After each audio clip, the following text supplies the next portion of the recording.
Ok, vamos a hablar un poquito de lo que seguía en Isaías, pero antes, bueno, quería contarles que estuvimos unas semanas largas sin devocional, en parte porque, como ven, ya no estoy en mi cuarto, me acabo de trastear, y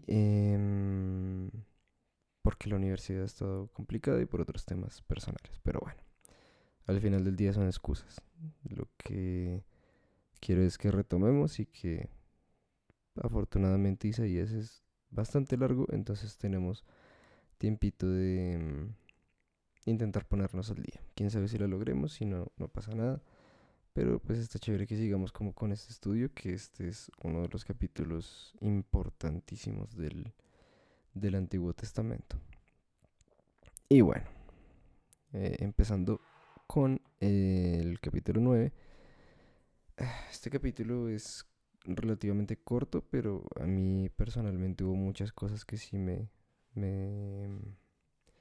impactaron bastante.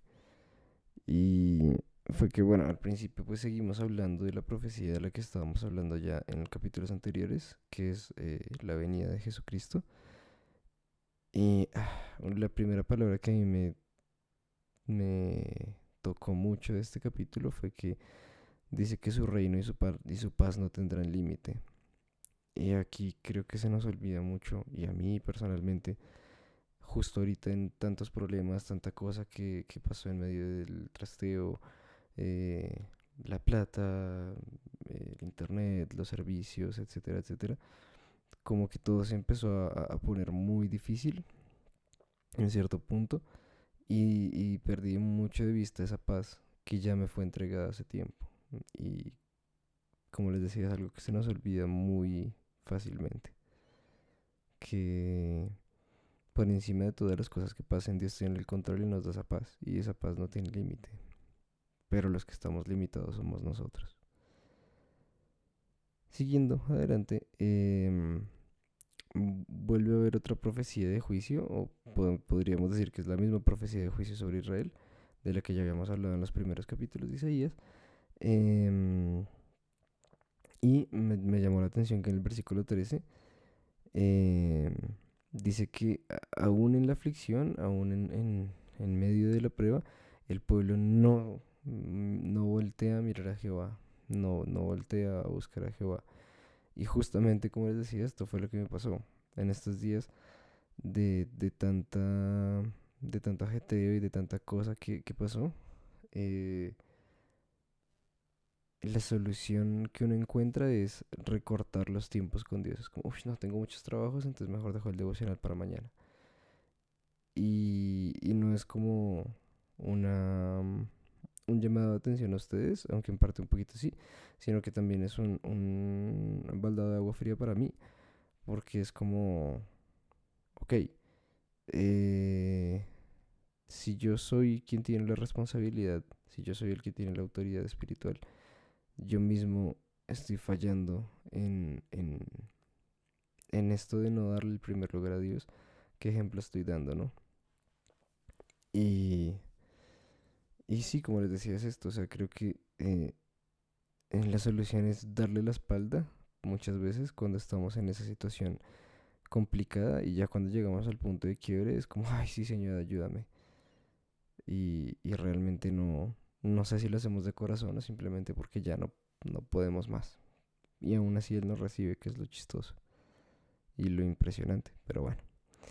Em, Aquí también habla una parte importante y me parece que tiene que ver mucho también con la iglesia, y es que decía que las cabezas del pueblo estaban contaminando a todo lo que venía de ahí abajo, es decir, al resto del cuerpo.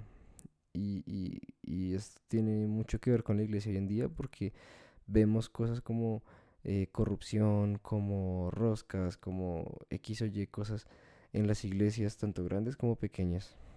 Y vemos que eso no afecta directamente solo a su círculo, o solo al pastor, o solo a su familia, sino que afecta a toda la iglesia, porque está contaminando todo lo que podría ser la obra de Dios. Y, y pues está manchando algo que Dios hizo puro, que era la iglesia. Y pues está obviamente trayendo maldición sobre todo su pueblo, y fue lo que pasó en Israel. Los dirigentes no estaban creyendo en Dios, los dirigentes no estaban poniendo su fe en Dios, y ellos mismos contaminaron todo Israel hasta el punto en que se levantó una profecía en la que Israel iba a ser arrasado por completo.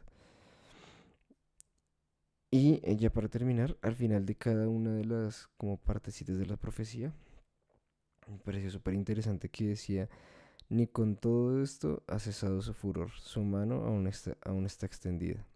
Y traté como de descifrarlo un poco, lo leí varias veces y como que lo medité un poquito, y me causaba mucha curiosidad porque se repetía. Y normalmente cuando vemos que algo se repite en la Biblia es porque es muy importante. Cuando algo se repite en el capítulo es porque es muy, muy importante. Y esto se repite textualmente, y creo que habla mucho de que Dios, aún en medio de la profecía, aún sabiendo que todo lo que tenían que hacer en Israel, dice, su mano aún sigue extendida. Y eso me habla de que seguía esperando que Israel, aún en medio de toda esa aflicción, aún en medio de todo ese castigo que se merecían, el pueblo dijera: Señor, necesitamos de ti. Y Él está esperando que aún en medio de toda la prueba, aún en medio de todo el dolor, aún en medio de la ansiedad, del estrés, de las ocupaciones, nosotros digamos: Señor, te necesitamos. Él sigue esperando que tú voltees a mirar.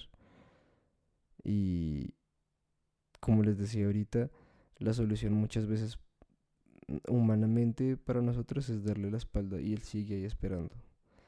Y yo pregunto, si alguien te hiere, si alguien te lastima, si alguien te insulta, si alguien te da la espalda, ¿estarías ahí aún esperando a que esa persona dé la vuelta y diga: bueno, sí, sí necesito de ti? Eso me confronta bastante, la verdad. Pasando al capítulo 10, habla de cómo Asiria va a ser usada como, en esta profecía, va a ser usada como la herramienta de Dios para todo lo que va a pasar en Israel. Em, y bueno, me causa curiosidad. Asiria es actualmente una parte de Irak, una parte de Irán, una parte de Siria y una parte de Turquía, del pueblo asirio. Aún existen personas que son de ese pueblo asirio o descendientes de ese pueblo asirio que están distribuidas justamente en estos países. Como les decía, Asiria es la herramienta que Dios iba a usar para enjuiciar a Israel. Y esto me habla de que Dios usa. Asiria era una nación pagana. Dios usa todas las cosas para cumplir su plan, aún las que nosotros no pensamos.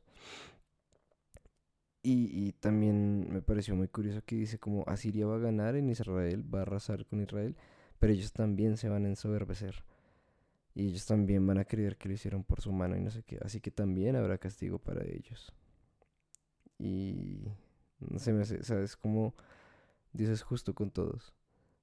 Y se me hizo muy curioso que trabaje y utilice como herramienta para, no solo para el pueblo de Israel, sino para los dos pueblos, la posibilidad de, sí, como de enseñarles ese baldado de humildad a Israel por todo lo que había pasado, y a Siria porque habían creído en cosas que no eran, y porque se habían creído más y autosuficientes, y siempre está Dios para decirles: pues no, mi ciela. Pero bueno, eso también, justamente hablando de esto, lo que me hablaba a mí era como no podemos gloriarnos de nada de lo que hacemos porque somos meras herramientas. Y en esto me refiero a, em, yo no puedo decir que toco batería muy bien porque me he esforzado mucho, o porque tengo el talento, o porque soy un crack. Porque puede que todo eso sea cierto, pero todo eso viene solo desprendido de que Dios me dio la capacidad de hacer ciertas cosas. De que Dios me dio la facilidad de adquirir la habilidad, de que Dios me dio la facilidad, los tiempos, la universidad, los recursos, etcétera, etcétera, para que yo llegara hasta ese punto. Nada de eso es en esencia obra mía. Y lo mismo pasa con todos nosotros. Entonces al final del día me recuerda que hagamos lo que hagamos, estemos en donde estemos, nada de lo que nosotros hacemos es obra de nosotros y que todo es obra de la mano de Dios. Y por eso simplemente hay que ser agradecidos y no gloriarnos de las cosas que tenemos, hacemos o decimos. Em, Más adelantico vemos el propósito de lo que se estaba buscando, ya lo habíamos visto un poco en capítulos anteriores, pero aquí lo nombra con nombre propio y es el remanente. No sé si saben qué es un remanente, pero pues la palabra es muy intuitiva en ese sentido, simplemente es algo que queda. El remanente es algo que queda después de desechar o después de limpiar algo.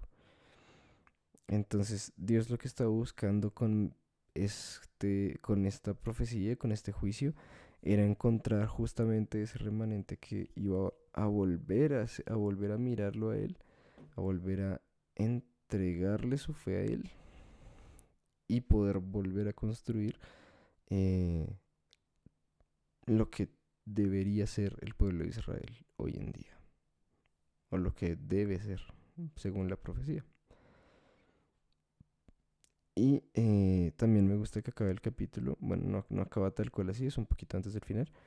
Dice em, que todo eso acabará, que la profecía llegará a su fin y que los asirios serán castigados y que Israel volverá a construirse. Entonces esto me habla mucho de que la promesa al final es que la prueba nos debe acercar a Dios y la prueba nos acerca a Dios. Y cuando llegue ese aprendizaje y cuando llegue ese acercamiento a Dios, la prueba cesará. Esa es la promesa con la que yo me quedo. Y nada, nos vemos posiblemente mañana, ojalá seguramente mañana, con los capítulos 11 y 12. Un abracito.